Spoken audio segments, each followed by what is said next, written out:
people united will never be defeated. The people united will never be defeated. The people united will never be defeated. The people united will never be defeated. Ayun, lumalawak at dumadami ang pumupunta sa EDSA. Ang EDSA ay hindi pagmamayari ng sinumang grupo. Ang EDSA ay pagmamayari ng taong bayan. Ang EDSA ay walang relihiyon na sumasakop dito. Walang kulay, walang politiko na sumasakop sa EDSA. Ang EDSA ay para sa pagpapahayag ng mamamayang Pilipino. Kaya ang panawagan sa araw na ito, Marcos Romualdez, resign! Marcos Romualdez, resign! Marcos Romualdez, resign! Marcos Romualdez, resign! Marcos Romualdez, resign! Ayan! Ulitin po natin mga kababayan, mapayapa ang ating pagkilos. Atensyon muna, atensyon. Yung bus doon sa dulo, pagkain po yan. Ang bus sa likod ni Ka-Eric, pagkain po yan. Pero bago tayo sumibog kung ano man ang nandyan, pumunta na kayo dito sa hanay ng protesta. Ayos? Hindi ito birthday party. Ito ay protesta ng taong bayan. So panawagan natin, mga kababayan, ito po ay araw ng paniningil. Ito po ay araw ng pagprotesta. Okay, ibigay ko muna. Wait muna. Wait muna, Saira. Saira, wait muna. Nag-inisip muna. Saira, wait muna. Kalma, kalma. Dito muna mag-traffic. Magpa-traffic muna, okay? Okay, ibibigay ko muna kay Saira Jones. Ano? Dito ka na, dito ka na. Natay Ben, i-organize natin ito. Okay? Hindi pwede lahat tayo nagsasalita dito. Okay, ang microphone i-control natin. Dapat may programa tayo at mayroon tayong daloy. Okay? Okay, Saira, ikaw na muna. Okay, magandang umaga sa lahat. Gusto ko lang pong magpasalamat sa lahat ng mga taong pumunta upang ipakita ang galit. Galit sa namumuno. Walang ibang umihitisip ng mga ito. Panawagan ng taong bayan. This is the time. Tanggalin na sa kanyang kinauupuan ang nakakaw. Bongbong Marcos, ang kanyang pinsan na si Martin Romualdez. Utang na loob, maawa kayo sa taong bayan. Meron pa akong nakita sa social media na mga baka na naana na kasalukuyang namatay na po. Dahil po sa matinding rumaragas ang baha. Kayong mga isusumata, di ba hindi? Mabuhay ang sambayan ng Pilipino na lumalaban ng batas. Hindi naglolobo ng kapwa Pilipino. Mabuhay si Tatay Rani. Marcos, magnanakaw, mga magnanakaw sa magnanakaw, sabi ni Mr. Silvio. Maraming salamat po kay Manong Chavez sa kanyang suporta. Nandito ang kanyang pagkain. Kung sino man ang gustong magpalunod Siyempre, after resign, saka makakuhan. Hindi mo nang pwede kakuhan na nasa posisyon yan. So may immunity naman yan. Pagmamahal sa bayan para kayo ay hindi magdiman. Mabuhay Manong Chavez. Nilawa protection. Ang pa. Ay, sa mga hindi pa nakalike nating live stream guys, pasuyo ko, palike po, sa mga bagong pop natin channel. Thank you. Sa mga vloggers na walang humpay na nandyan, rain or shine, mabuhay kayong lahat. Gusto ko lang magpasalamat sa mga mainstream media na nagko-cover ngayong araw na to para ipakita sa buong mundo ang pagkakaisa ng bawat Pilipino. Allahu Akbar, mabuhay ang Pilipinas!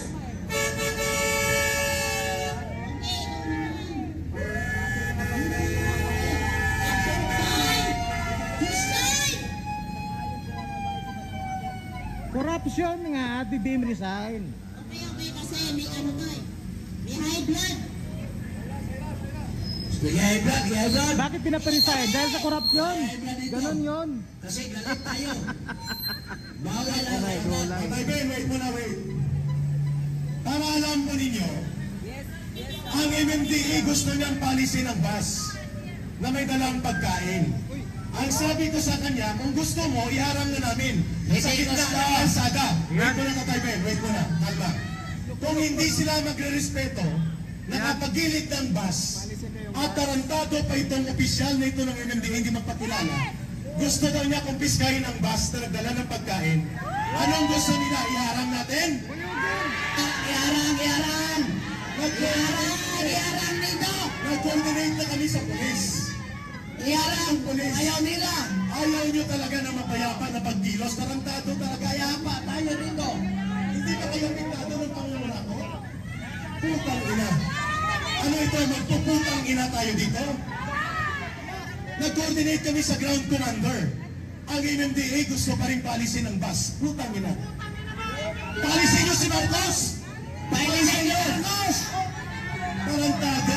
Ano gusto nyo matagulin ito? Mapayapa ang protesta na ito.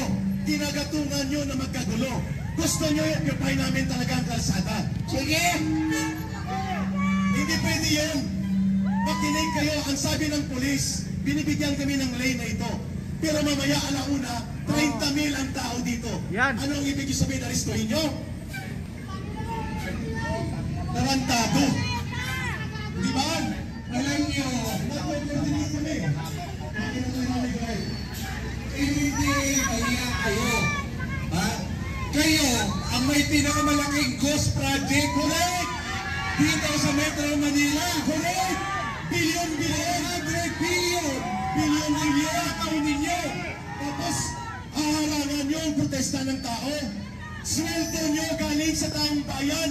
Nahihirapan nga kayo, kaya nga kayo namumurakot. Kaya nga kayo namumurakot eh. Dahil nahihirapan kayo. Itong laban na to, para sa inyo. Tapos kami ang inyong ipitin. Nag-coordinate kami sa polis. Sabihin nyo, putang ina nyo MMDA, magnanakaw kayo ng flood control. O yun lang gusto nyo marinig? Dito sa Quezon City, hinaldas nyo ang bilyon-bilyon na bondo. Nakikiusap kami. Maayos ang pakiusap namin. Kaya, rerespetuhin natin ang batas. We will follow the orders and coordination of the ground commander ng Philippine National Police. Hindi namin kalaban ang MMDA na mga empleyado. Pero ang namumuno sa inyo, bulok at magnanakaw. Ang flood control ninyo ay bilyon-bilyon. Kaya napipilitan ng MMDA dumiskarte sa lansangan. Naintindihan natin yon, pero hindi natin yan tinotolerate. Kaya huwag na kayong magpapogi pa kay Marcos. Putang ina, iharang namin ang dalawang bus. Ano gusto nyo? Iharang na namin ngayon ang bus? Huwag kayong mag-promote, MMDA. Huwag kayong mag-promote ng gulo. Huwag kayong mag-promote ng gulo. Mapayapa yung rally na to. Huwag kayong mag-promote, MMDA. Huwag kayong mag-promote. Tahimik. At mapayapa ang rally na to. Kaya huwag kayong Mainit na. mag-promote, MMDA. Gulo yung hinahanap nyo, gulo. Gusto makialam. Iwasan nyo ang MMDA, nagagalit ng gulo tao. ang hinahanap nyo. Okay? Kumalma kayo. Tahimik ang aming pagrarally. Okay, file. Tatay Ben, thank you. Councilor Rani and Pam, salamat ha. Hindi alis ang bus. Stay put. Ang mga pagkain doon sa dulo ng galeriya, pagkain po yan galing kay Governor Chavit Singson. Ang putang ina, sabi niya, wala akong pakialam kung si Chavit Singson yan. Alisin mo yan. Sabi ko, tarantado ka ba? Gusto mo ipagitna namin ng bus? Ulokoy. Walang hiya talaga. Anyway, kalma na tayo. Kalma. Kalma, baby. Kalma. Baby, kalma. Okay? Yes, kalma lang. Kalma, baby. Huwag kayong magpapromote dyan sa MMDA na yan. Tatay Ben, tira. Thank you so much. Mga kasama kong mga Pilipino na nakikinig ngayon sa buong Pilipinas, ito na ang panahon, ito na ang paniningil sa 3 taon na nagnakaw ang mga buhaya sa Malacanang, sa Kongreso at sa Executive Department. Buwis natin ang kanilang ninakaw. Buwis buwis natin. Ninakaw nila ang ating buwis sa pamumuno na walang kwentang tao, sa pamumuno na walang kwentang presidente. Hindi na niya alam kung anong problema sa Pilipinas, anong problema ng ordinaryong tao. Panahon na! Ito po, ngayon ay September 21. Nagdeklara po ng martial law ang kanyang ama. Ano ang ginawa sa diktador? Ninakaw ang kaban ng bayan ng mga Pilipino. Tinago rin sa ibang bansa. Kahit yung mga cronies ni Marcos noon nagnakaw. Pati yung mga political allies ng mga Marcos nagnakaw. Ngayon, nandito, bumalik ang pamilyang Marcos, nagnakaw din ang anak. Hindi ba tayo magagalit sa mga pamilyang Marcos Romualdez na sila ang nagnakaw sa kaban ng bayan? Hindi ba tayo nagalit? Sigaw! Magalit ba kayo sa mga nagnakaw na Marcos? May sinabi, nakahilo na. Magalit tayo! May sinabi, may sinabi. Ito po, nagkataon na nandito tayo sa EDSA dahil ang May EDSA sinabi, po may sinabi. dito po pinalayas ang unang Marcos na naging diktador at nagpapahirap sa ating bayan sa mga tao. Ang negative yun ang problema. Ngayon, ang anak na naman ang nagnakaw. Palayasin na natin sila dahil hindi nagtama itong mga ginagawa ng Marcos pamilya. Mga salot sila ng bayan. Kawatan, magnanakaw, robbers, stealers of people's money. Pamilyang Mandarambong, Mandarambong, pamilyang Mandarambong, yun ang mga Marcos. Kung tinaboy natin sa EDSA ang ama, itaboy din natin ang anak dahil pareha lang silang magnanakaw. Walang pagkakaiba, magnanakaw silang lahat. Kapatid ng Mandarambong, mga Pilipino, magnanakaw. Ang sabi ni Lee Kuan Yew, Philippines will rot because of being self-forgiving. Bakit daw tayo magpamatawad sa mga magnanakaw? Tingnan mo, pinalayas na natin ang magnanakaw na ama, ngunit pinabalik ang kanyang pamilya. Tapos ngayon, nagnakaw na naman ang anak. Tapos patawarin ba natin ang pagnanakaw nila? Ito ba yan? Hindi! Ito ba yan ang gagawin na Sa Lunita, Ber ba? Doon sa Lunita po. Kaya nga hindi tayo maasenso dahil sa pagiging self-forgiving. Mali yung turo na yan. Nung bata pa ko, 4 years old, nakita ko ang mga pulis batuta lang ang pitpit nila. Ang magnanakaw, pinarada sa kalsada. Nilagyan, huwag ninyong akong tularan, magnanakaw ako. Ngayon, kinakonsintin pa ang magnanakaw. Ang ordinaryong bata na nagnakaw ng tinapay dahil wala'y kinakain. Kinulong. Pero sa Kongreso, sa Palasyo, sa Executive Department, marami magnanakaw. Yan, sinisilbihan pa natin. Anong klaseng Pilipino tayo? Hindi ba tayo natuto? We never learn our lesson. We never learn our lesson. Panahon na, parusahan natin ang mga magnanakaw sa bansa. Panahon na parusahan natin ang mga magnanakaw. Hindi lang tayo, kundi yung nasa servisyo. Ang buwis ninyo napunta lang sa pagnanakaw ng mga Marcos. Lahat dahil empleyado sa gobyerno napunta sa buwis ang kanilang munting kita.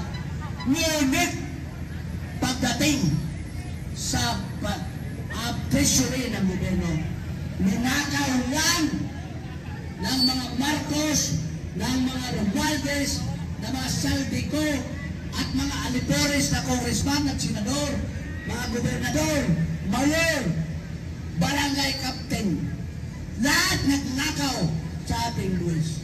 Pamilyang Mandarambong, ano ang gawin natin? Tayo ngayon ang magsasalita, mga Pilipino. Kasi meron tayong presidente na wala nang alam at pag-iisip kung anong gawin niya para sa taong bayan. Meron tayong presidente na nagpipit ng mga nuklear na armas galing sa Amerika upang tayo po'y mawala sa mundo. Bongbong Marcos is declared and present danger. He is the national security threat. Pinasok niya ang hindi magandang usapan, napunta ang IDCA, napunta ang mga armas nuklear dito sa Pilipinas. Pero anong sinabi ng mga tao? Tahimik pa rin. Huwag tayong manahimik. Sumigaw tayo. Bongbong Marcos, tama na! Sobra na! Lumayas ka na! Marcos resign! Marcos resign! Lahat! Marcos resign! Marcos resign! Marcos resign! Okay, salamat, Tatay Ben. Announcement muna ha, medyo mahaba-haba pa to ha. Sa pagkain po, sa mga may hawak ng placards, dahil lumalaki at lumalawak po ang numero natin, uunahin po natin ang bus dito sa likod, tag-2, 3 muna. Pwede nang kumuha, i-coordinate lang natin dito sa Marshall ni Councilor Rani. Hindi po tayo mag-sabay-sabay. Sapagkat 2 buses po ito, may isa pang darating na pagkain, okay? So, pwede na pong simulan habang nagpo-music muna tayo. At reserva mo ng boses, and then Madam Syra Jones, kung pwede puntahan nyo na ang Camp Aguinaldo kung magmamarcha ng mga generals. At sasalubungin natin sila. Ngayon na. Yan. Malubong na. So may mga retired generals na nagkiko-coordinate mula sa Gate 6 ng Camp Aguinaldo. Sasalubungin nila tayo. Okay, wait lang. Wait pa na. Instruction.